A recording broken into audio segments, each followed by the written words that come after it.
우리에게 주신 말씀은 이제 누가복음 4장 1절이 이렇게 시작됩니다. 같이 한번 읽어보겠습니다. 시작.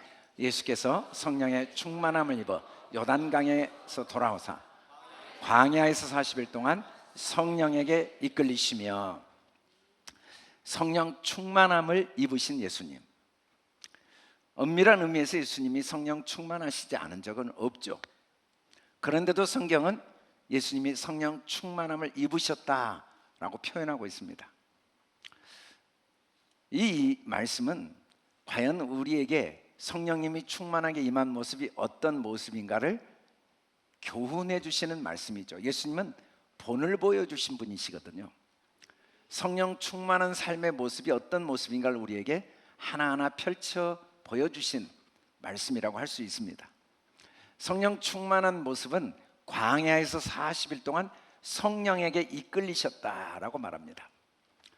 광야 40일 성령의 이끌리심, 이게 성령 충만한 모습이에요. 광야 40일 성령에게 이끌리신 모습을 조금 더 구체적으로 뭐라고 표현했냐면 마귀에게 시험을 받으시더라, 그렇게 말씀합니다. 우리가 생각할 때 성령 충만함이라는 모습이 다양한 모습이겠지만 오늘 말씀에서는 마귀에게 시험을 받으시는 모습이 성령에 충만하고 성령에 이끌리신 모습이라고 말씀합니다. 마귀란 이 말, 히브리어 사드라는 말은 전적으로 하나님의 모든 것을 그대로 나타내고 있는 모습입니다. 사람은 모든 피조물과 구별된 하나님의 형상이 그대로 항상 드러나게 되어 있습니다. 그런데 그게 하나님의 모든 은혜로 말미암아 주어진 것임을 모르고 살면 마귀가 됩니다. 그걸 알면 천사가 되죠, 말라키. 모르면 사드, 마귀가 돼요. 사람은 본성적으로 마귀입니다. 요한복음 8장 44절에 너희는 너희 아비 마귀에게 났으니, 우리 이성, 우리 육신의 생각으로는 내가 하나님께로 말미암았고 하나님께로 와서 하나님께로 모든 게 말미암아 살고 있고 하나님께로 돌아가는, 전적으로 내 안에 삼위 하나님이 나에게 호흡을 주시고 내 삶을 전적으로 섬기고 계시는 하나님의 섬김 속에 내가 살고 있다는 걸 모르고 사는 마귀들이죠. 우리는 처음부터 그걸 알 수가 없어요. 우리 육신의 지혜로는 절대 알 수가 없습니다. 말씀을 통해 거듭나지 않고는 내가 누구인지, 내가 어디서 와서 어디로 가는지, 내가 왜 이렇게 살아왔는지, 나의 삶의 주인이 주님이라는 사실을 알 수가 없다는 점에서 우리는 다 마귀의 자녀들이죠. 그리고 우리가 하는 모든 생각은 진리가 하나도 없습니다. 그 안에 진리가 없고 처음부터 거짓말장입니다. 내가 이건 다 거짓말이죠. 내가 아프고 내가 괴롭고 내가 이겼고 내가 승리했고 내가 살아왔고 내가 죽었고 내가 태어났고 다 거짓말입니다. 성령이 충만하면 마귀에게 시험을 받는다라고 할 때, 시험은 이 마귀의 생각들이 하나하나 드러나는 게 시험이에요. 시험은 불순물이 다 나타납니다.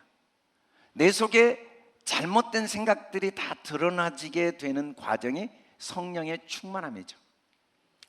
그리고 진리가 내 속에 채워집니다. 아, 하나님이 나의 아버지시구나.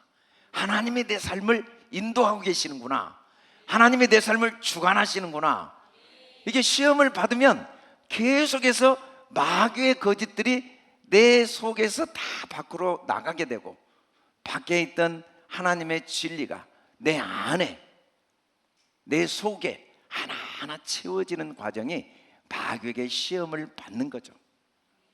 성령의 충만함을 받으면 누구나 광야의 40일 동안 성령의 이끌림을 받으시는 동안에는 내 속에 있는 모든 거짓들이 밝히 드러나고 그 생각들이 하나하나 내게로부터 떠나게 되죠. 우리 시편 26편 2절을 같이 읽어봅시다. 시작. 여호와여 나를 살피시고 시험하사 내 뜻과 내 양심을 단련하소서. 나를 잘 살펴주시고 나를 시험해 주셔서, 내 속에 마귀들을 다 시험해 주셔서, 내 잘못된 생각들을 다 들추어내 주셔서, 내 뜻과 내 양심이 하나님의 뜻과 하나님의 것으로 다 채워지고 불순물들이 다 연단되어 다 떠나가게 해주십시오 라고 이야기를 하는 거죠. 하나님은 우리에게 성령의 충만함을 받으라고 명령하십니다. 오직 성령 충만함을 받으라. 끝없이 성경은 우리에게 성령을 받으라, 성령의 충만함을 받으라고 명령하시죠. 성령의 충만함이라는 것은 하나님의 말씀이 머리로 깨달아지고 마음으로 간직되어져서 그 말씀이 내 말이 되고, 그 말씀이 내 표정이 되고, 그 말씀이 내 삶이 되는 게 성령 충만입니다. 물론 성령 충만이 감정적인 다양한 경험을 통해서도 주어지지만, 그러나 성경이 말하는 성령 충만함은 지적인 깨달음이나 감정적인 기쁨 정도가 아니라 내 속에 마귀들이 다, 마귀의 생각들이 시험되어져서 다 드러나 밖으로 나가고 하나님의 성품이 내 안에 가득 채워져서 하나님의 성품이 나의 입술을 통해, 나의 표정과 나의 몸짓과 손짓과 나의 삶을 통해 나타나는 게 성령 충만함입니다. 그 모습이 가장 아름답고 그 모습이 가장 행복하죠. 우리는 표대를 놓치면 안 돼요. 오직 성령 충만함을 받는 목적, 그 방향, 그 표대를 잃어버리면 안 됩니다. 우리가 잘할 수도 있고 잘못할 수도 있어요. 잘할 때는 잘할 때대로 성령의 충만함을 입어야 됩니다. 더 하나님의 은혜를 깨닫고 감사하고 하나님의 성품이 나타나야 되죠. 잘못하고 실수해도 괜찮습니다. 그걸 통해 더 내 삶의 주인이신 하나님을 마음의 주로 모시고 하나님의 성품이 내 성품이 되도록 기도하면 그 문제가 우리에게 큰 선물이 되는 거죠. 사람들은 일에 관심이 있어요. 상황에 관심이 있습니다. 그러나 주님은 성령의 충만함을 받고 성령에게 이끌리시도록 우리를 돕고 계십니다. 우리 같이 한번 읽어봅시다. 시작. 성령 충만함, 하나님의 성품이 삶을 통해 나타나는 것. 과연 하나님의 성품이 삶을 통해 나타나는 모습이 어떤 모습인가를 하나하나 예수님께서 우리에게 보이십니다. 2절을 다시 한번 계속 읽어봅시다. 시작. 이 모든 날에 아무것도 잡수시지 아니하시니 날수가 다함에 줄이신지라. 사람은 먹지 않으면 힘을 쓸 수가 없습니다. 마시지 않으면 아무리 음식이 많아도 소화가 안 되고 아무리 마실 게 많아도 먹을 게 없으면 힘을 쓸 수가 없습니다. 먹는 기쁨보다 큰 게 없어요. 그런데 사람에게 육신의 양식만 있는 게 아닙니다. 우리 아모스 8장 11절을 같이 읽어봅시다. 시작. 주 여호와의 말씀이니라. 보라, 날이 이를지라. 내가 기근을 땅에 보내리니 양식이 없어 주림이 아니며 물이 없어 가람이 아니요 여호와의 말씀을 듣지 못한 기갈이라. 이번에 우리 윤재경 선교사님이 파킨슨으로 어려움을 겪고 있으니까 주변에서 여러 가지 치료 방법을 이야기했어요. 약도 뭐 소개하고. 그런데 그분이 갑자기 이야기를 하더라고요. 히포크라테스가 이야기하기를 음식으로 고치지 못할 병은 약으로도 고칠 수 없다, 그 이야기를 하세요. 사실은 음식을 잘못 먹으면 반드시 육신에 병이 옵니다. 불량식품을 먹으면 몸에 문제가 생기죠. 마시는 물이 문제가 있으면 반드시 배탈이 납니다. 선교지에 가면 물이 바뀌면서 장에 탈이 나서 고통을 당하는 경우가 참 많아요.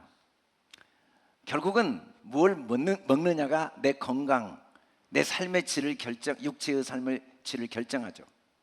그러나 사람은 아무리 음식을 먹어도 삶을 사는 게 아닙니다. 아무리 좋은 음료를 마셔도 삶을 사는 게 아니에요.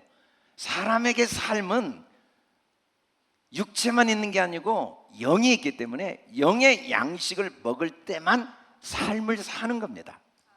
그런데 영의 양식을 하나님이 우리에게 주셨는데 그 영의 양식이 바로 생각입니다.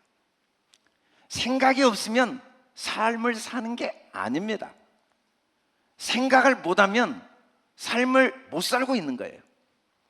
아무리 식물 인간에게 음식을 공급하고 음료를 공급해서 육체의 생명을 유지한다 할지라도 삶을 살고 있는 건 아닙니다. 생각이 멈춰버렸기 때문에. 사람의 삶의 힘과 능력, 건강, 행복, 의미, 가치, 아름다움은 전적으로 생각의 양식이 결정합니다. 우리의 삶의 모든 문제는 육신의 생각이 문제라고 성경은 말합니다. 옳고 그름, 좋고 나쁨, 유익과 손해, 아무리 옳은 생각도 옳고 그름에 기초한 옳은 생각은 육신의 양식이 되어 우리에게 반드시 환난과 곤고, 사망에 이르게 만들어버립니다. 아무리 좋고 나쁜 좋은 생각도 좋고 나쁨에 기초한 생각은 반드시 잠깐은 우리에게 좋아도 환난과 곤고와 사망에 이르게 하지 않을 수가 없습니다. 아무리 유익한 생각도 손해와 유익에 기초한 유익한 생각은 우리의 삶을 절대로 만족시킬 수가 없습니다. 그건 불량 생각입니다. 그건 하나님을 대적하는 생각입니다. 하나님의 말씀, 여호와의 말씀은 영의 양식이죠. 하나님의 말씀은 영의 말씀. 영은 옳고 그름, 좋고 나쁨, 유익과 손해가 중요한 게 아니라 그 속에 어떤 하나님의 선하신 뜻이 있는가, 어떤 온전한 뜻이 있는가, 어떤 기뻐한 뜻이 있는가를 분별하는 게 영의 생각입니다. 영의 생각은 우리 삶을 건강하게 하고 우리 삶을 능력 있게 하고 우리 삶을 아름답게 만들어냅니다. 그럴 때 만족이 있습니다. 하나님은 우리에게 이 영의 말씀, 어떤 상황에서도 하나님의 선하시고 기뻐하시고 온전하신 뜻을 분별할 수 있는 능력을 말씀을 통해 우리에게 주신 것입니다. 이 모든 날에 아무것도 잡수시지 아니하시니라는 말은 단순히 육체의 음식을 먹지 않으셨다는 의미가 아니라 예수님은 성령 충만함을 입으심으로써 어떤 상황 속에서도 이 모든 날에 어떤 상황, 밤이건 낮이건 어둠이건 빛이건 어떤 상황에서도 잡수시지 않았어요. 이 육의 생각을 절대로 하시지 않았죠. 그게 진짜 금식이거든요. 이사야 58장 6절을 같이 한번 읽어봅시다. 시작. 내가 기뻐하는 금식은 흉악의 결박을 풀어주며 멍에의 줄을 끌어주며 압제당하는 자를 자유하게 하며 모든 멍에를 꺾는 것이 아니겠느냐. 금식은 내 속에 흉악한 생각을 다 풀어버리는 겁니다. 나를 얽매이게 하는 생각을 다 풀어버리는 겁니다. 압제당하는 모든 내 시간과 공간, 사건을 완전히 자유케 하는 겁니다. 나를 얽매이게 하는 멍에를 완전히 꺾어버리는 게 진짜 금식입니다. 누구도 무엇도 나를 얽매이게 하거나 압제하거나 나를 고통스럽게 할 능력이 없는데도 불구하고 나의 육신의 생각 때문에 우리는 누구 때문에 무엇 때문에 고통과 압제와 아픔을 당하고 있다는 사실을 깨닫지 못할 수는 있어도 어느 것도 나에게 고통을 주지 못합니다. 나의 육신의 양식, 육신의 생각, 이 잘못된 양식이 내 삶을 병들게 하고 내 삶을 고통스럽게 하고 있다는 사실을 성경은 끊임없이 우리에게 교훈하고 있는 거죠. 예수님은 어떤 경우에도 이 육신의 양식을 먹지 않았습니다. 절대로 모든 날에 육신의 양식은 아무것도 잡수시지 않으셨죠. 우리가 가끔 금식을 하는 이유는 단순히 음식을 먹지 않는 고통에 참여하는 게 아니라 잘못된 나의 육신의 생각을 멈추기 위한 몸부림이죠. 오늘 우리가 영상에서 본 조혜련 집사님의 어머님은 하루에 10시간씩 성경을 읽다 보니까 끊임없이 삼키고 먹었던 육신의 생각들이 자기도 모르게 멈춰진 거예요. 잠시도 쉬지 않고 들이마셨던 육신의 생각들, 어디서 떠오르는지도 모르는 그 근거도 없는 염려, 근심, 불평, 불만, 후회, 낙심, 판단, 정죄, 옳고 그름, 좋고 나쁨, 손해와 유익, 이것이 좋아, 이것이 나빠, 멈추지도 않는 이 오랜 습성대로 먹던 양식이 멈춰지면서 금식하게 된 거죠. 그리고는 자기를 얽어맸던 수많은 결박들이 풀어지고, 심지어 오랫동안 멍에처럼 달고 다녔던 소변줄도 떨어져 나가는 경험을 했다는 간증을 하고 있습니다.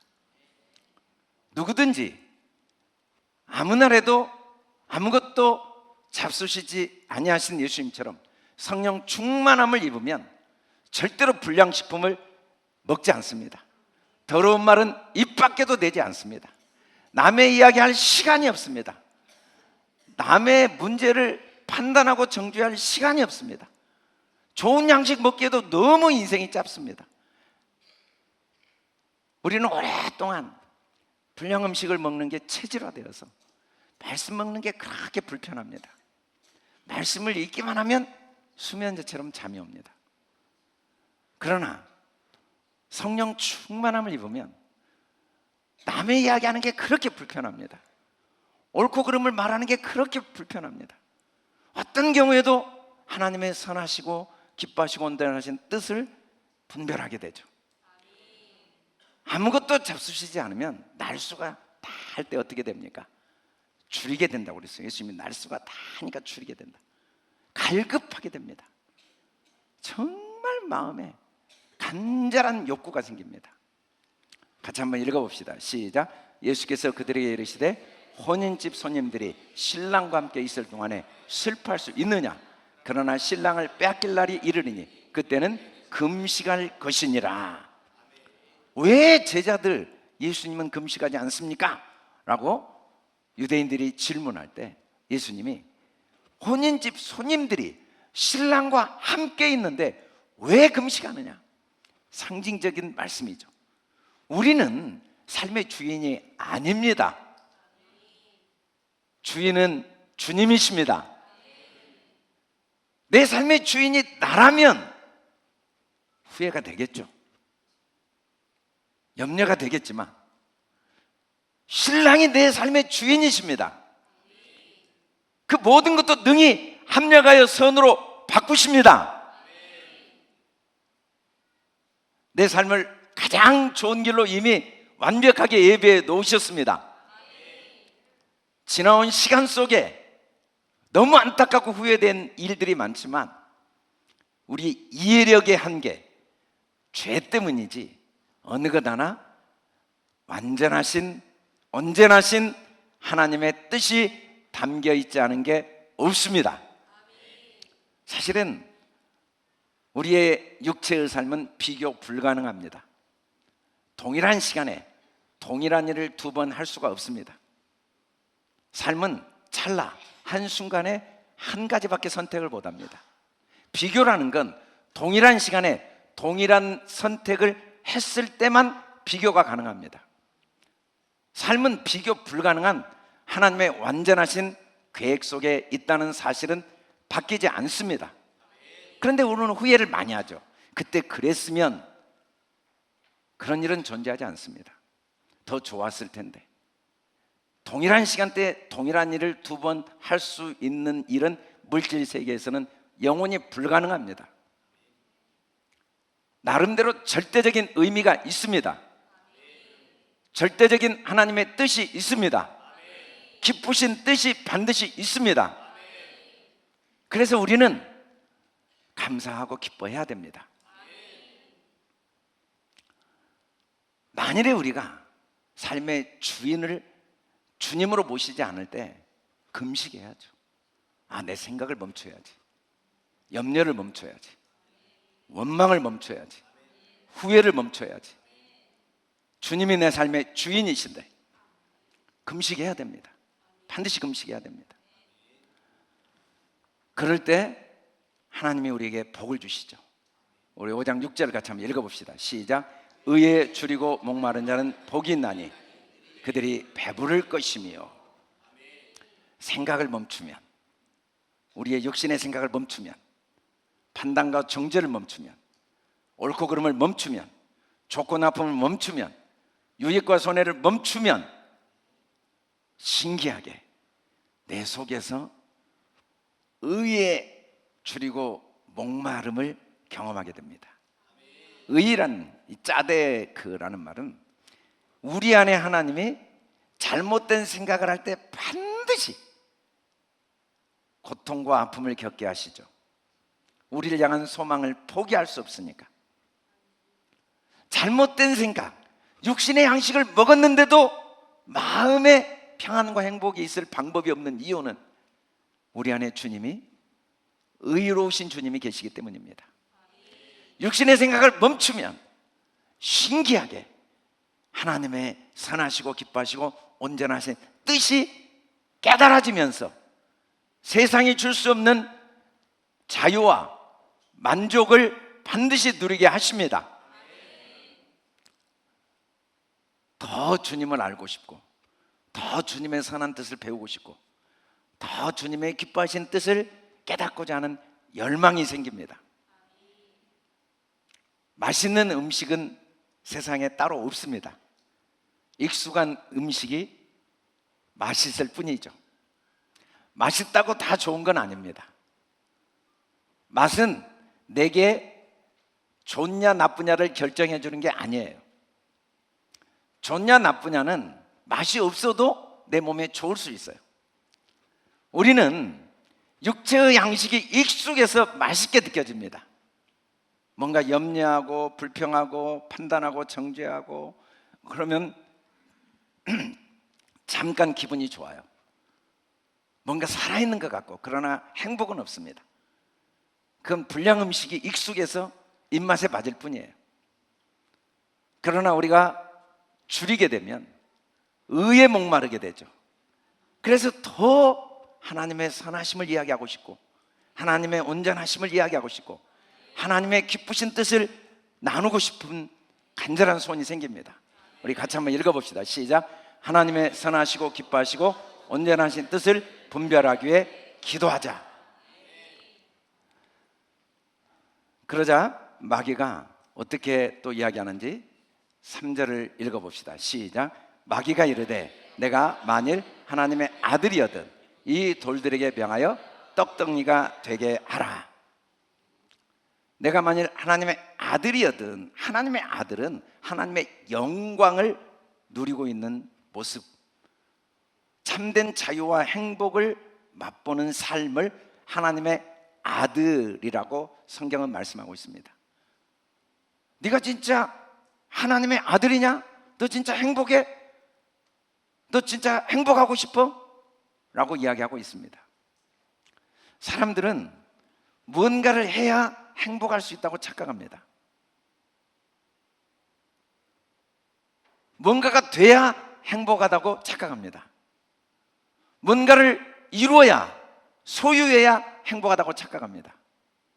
그러나 우리는 무언가가 나를 행복하게 해줄 수 있는 존재가 아닙니다. 우리 존재가 하나님의 아들입니다. 자기가 부모의 자녀인 걸 모르고 사는 고아들이 있죠. 그래도 사실은 모르는 죄 문제 외에는 그 부모의 자녀라는 사실은 바뀌지 않습니다. 고아가 내 부모가 누구인지를 모른다고 그 부모의 자녀가 아니거나, 또 내 부모가 누구인지를 알았을 때 그 부모의 자녀가 되는 게 아닙니다. 그냥 부모의 자녀예요. 얼마 전에 뉴스에 호주와 영국에 살 두 분이 우연히 어떤 인터넷으로 서로 부모가 바뀌었다는 사실을 알게 됩니다. 호주에 산 그분은 아주 가난한 부모 밑에 험악한 인생을 살아왔어요. 그런데 영국에 산 그분은 아주 부유한 부모 밑에서 아주 유복하게 자랐죠. 나중에 알고 보니까 자기 부모가 그렇게 부유한 분이었다는 사실을 알게 되죠. 그리고 자기 인생을 뒤돌아보니까 자기 부모에게 감사는 하지만 자기를 길러준 참 씁쓸하다는 이야기를 뉴스에서 하고 있더라고요. 우리는 내가 얼마나 행복한 자인지를 모르고 불행하게 살 수는 있어요. 그러나 우리는 하나님의 아들이 되기 위해 무엇을 해야 되거나 뭘 소유해야 되는 게 아닙니다. 행복하기 위해 뭘 해야 되고 뭘 소유해야 되고 뭘 이루어야 되는 게 아닙니다. 오직 믿음입니다. 우리가 하나님의 아들인 걸 믿는 믿음 안에 살면 하나님의 아들의 축복을 누립니다. 하나님의 아들인 걸 믿지 못하면 솔로몬의 영광을 소유하고도 행복을 누릴 수는 없습니다. 그러나 비록 광야길에 있다 할지라도 내가 하나님의 아들인 게 마음에 믿고 확신되어지면 얼마든지 행복한 인생을 살 수 있습니다. 마귀는 세상 가치관, 이 세상의 모든 지식은 어떻게 행복할 수 있는가 우리에게 이렇게 말합니다. 다시 한번 읽어봅시다. 시작. 마귀에게 이르되 내가 만일 하나님의 아들이거든 이 돌들에게 명하여 떡이 되게 하라. 이 돌 에벤이란 말은 아부와 벤, 아버지와 아들을 합친 말이 돌 에벤이란 말입니다. 아버지와 아들은 하나입니다. 돌은 삶의 무거운 짐, 여러 가지 문제들을 상징하고 있습니다. 그리고 떡은 레헴이라는 말은 라함, 전쟁이라는 라메드 헤이 헤트 맴이 전쟁이라는 싸우다, 승리하다라는 동사에서 나온 명사 레헴 떡입니다. 전쟁은 여호와께 속해 있죠. 싸워 이기는 게 양식이라고 성경은 말합니다. 이게 떡이에요. 그래서 떡은 싸워 이긴 거, 삶의 문제와 짐이 해결된 상태를 떡이라고 말합니다. 마귀는 인생의 문제와 짐이 없으면 행복하고 하나님의 아들의 축복을 누릴 수 있다고 우리를 속입니다. 그러나 돌은 사실은 삶의 문제와 짐은 하나입니다. 하나님은 우리가 반석 위에, 돌 위에 인생의 집을 지키를 원하십니다. 마귀는 모래 위에 집을 지라고 합니다. 반석 위에 집을 짓는다는 건 어느 것도 분리가 불가능해요. 빛과 어둠이 하나입니다. 삶과 죽음이 하나입니다. 성공과 실패가 하나입니다.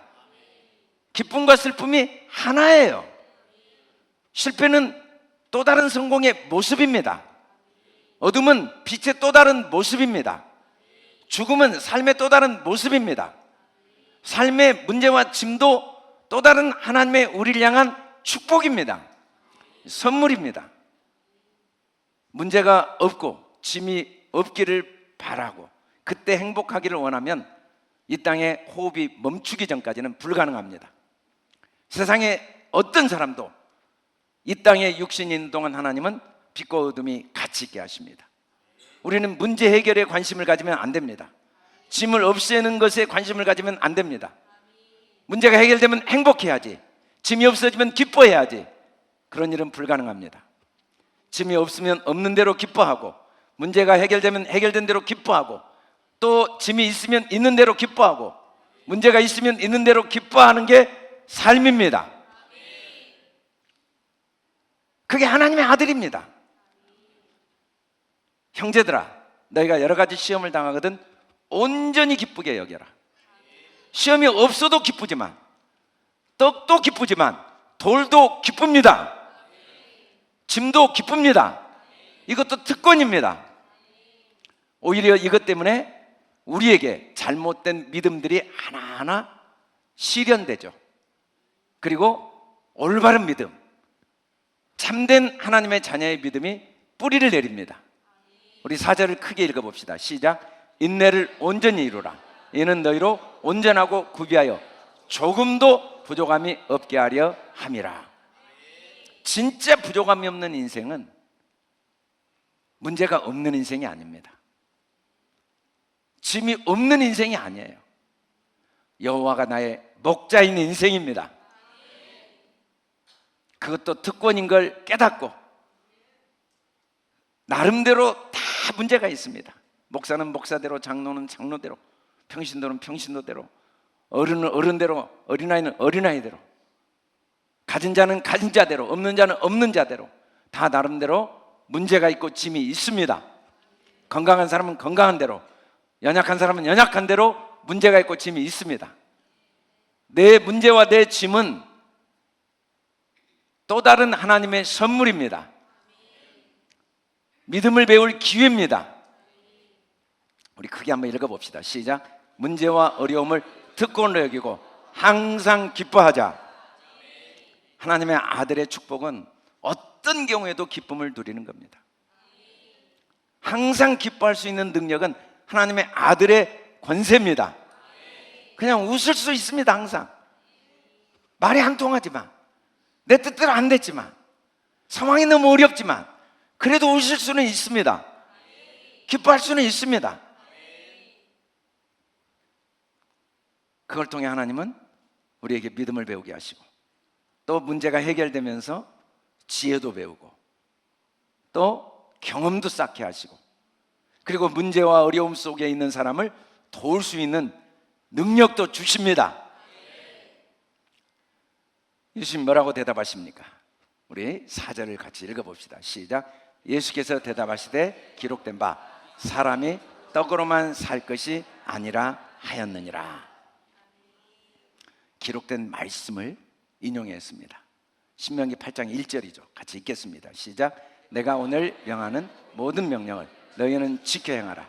그리하면 너희가 살고 번성하고 여호와께서 너희의 조상들에게 맹세하신 땅에 들어가서 그것을 차지하리라. 그리고 계속 이야기하시죠. 시작. 내 하나님 여호와께서 이 40년 동안에 내게 광야의 길을 걷게 하신 것을 기억하라. 이는 너를 낮추시며 너를 시험하사 내 마음이 어떠한지 그 명령을 지키는지 지키지 않는지 알려하려 하심이라. 우리는 모든 명령을 지켜 행해야 됩니다. 그러면 살고 번성하게 됩니다. 그러면 주님이 맹세하신 땅에 들어가 차지합니다. 성경 말씀은 우리에게 하나님이 요구로 주신 게 아니라 지키라고 주시고, 지키면 행해집니다. 이때 지킨다는 건 샤마르, 하나님의 말씀을 마음에 꼭 간직하고 절대 빼앗기지 않는 거예요. 성경은 율법이 아닙니다. 성경 말씀은 우리 보고 이거 해라 저거 해라가 아니라 그 말씀을 믿으라고 주신 겁니다. 그 말씀을 마음에 간직하라고 주신 겁니다. 상황을 보지 말고, 환경을 보지 말고 하나님의 선한 뜻이 있음을 믿고 마음을 지켜야 됩니다. 사람들은 돈을 지킵니다. 명예를 지킵니다. 권력을 지킵니다. 아무 소용없습니다. 내 마음을 지키지 못하면. 무릇 지킬 만한 것 중에 너의 마음을 지켜라. 생명의 근원이 이에서 남이라. 세상에 만 가지, 억만 가지 문제도 아무 문제 없습니다. 그 속에 하나님의 선한 뜻이 있으니까. 내 마음을 지키면 그걸 통해 배움이 있고 깨달음이 있고 성장이 있습니다. 그러나 아무리 완벽해도 모든 게 문제입니다. 내 마음을 지키지 못하면 항상 불안하고, 항상 염려하고, 항상 후회하고, 항상 판단하고, 항상 요구하고, 항상 정죄하고, 항상 비교하고, 마음에 생명이 없습니다. 하나님의 말씀을 우리는 지켜야 됩니다. 그러라고 광야길을 걷게 하셨습니다.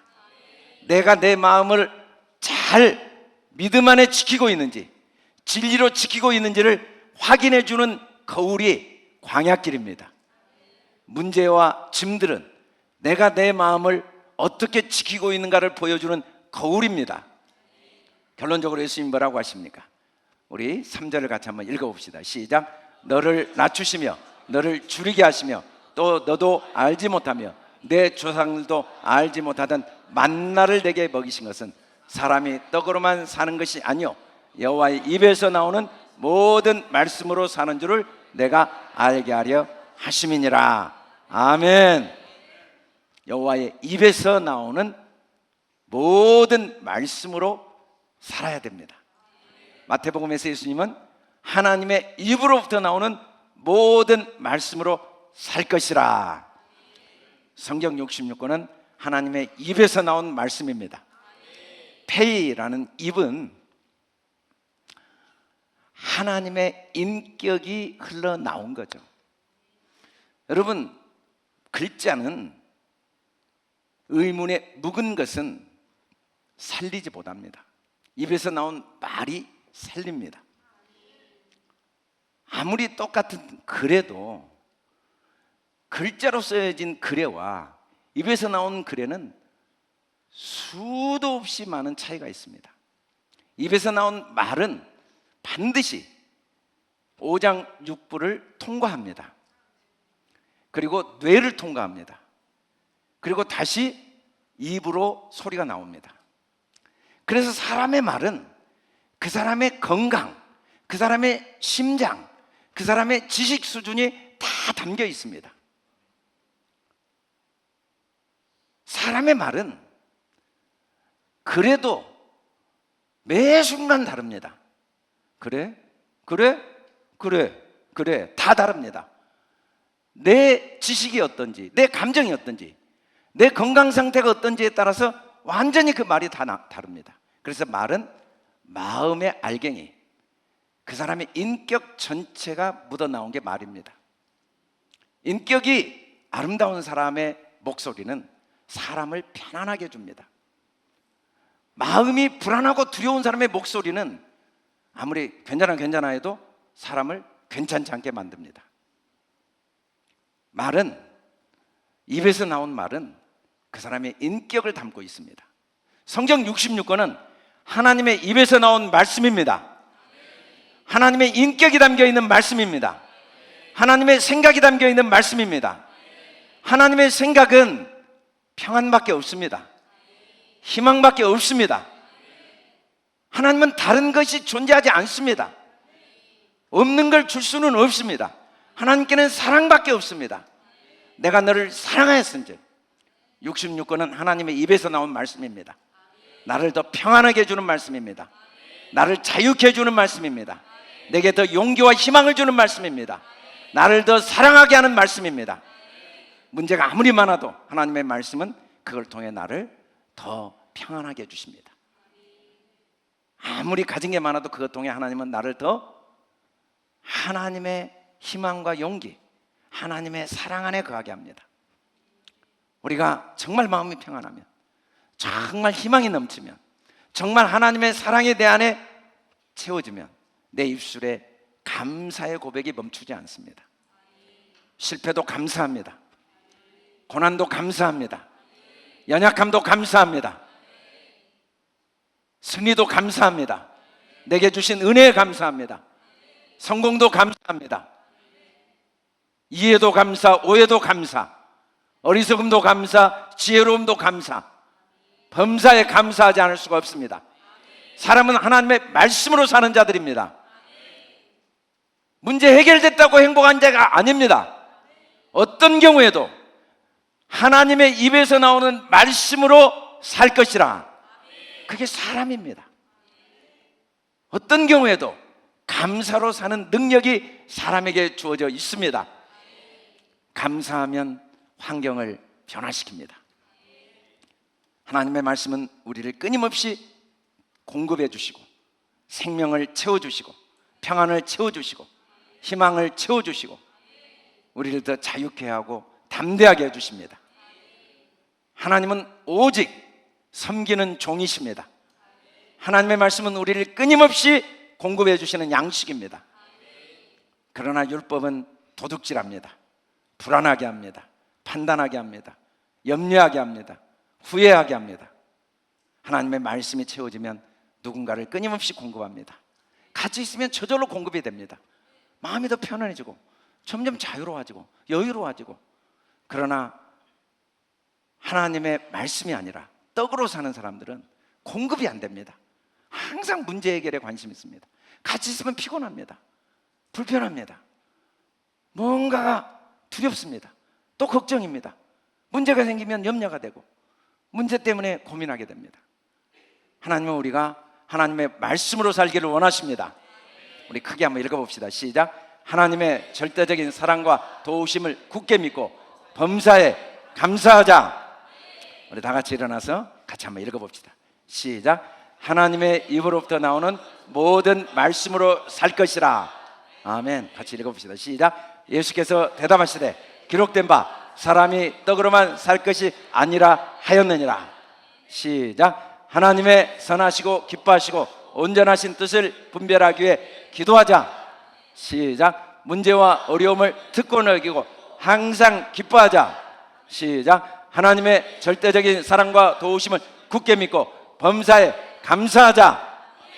아멘. 아멘. 할렐루야. 시작.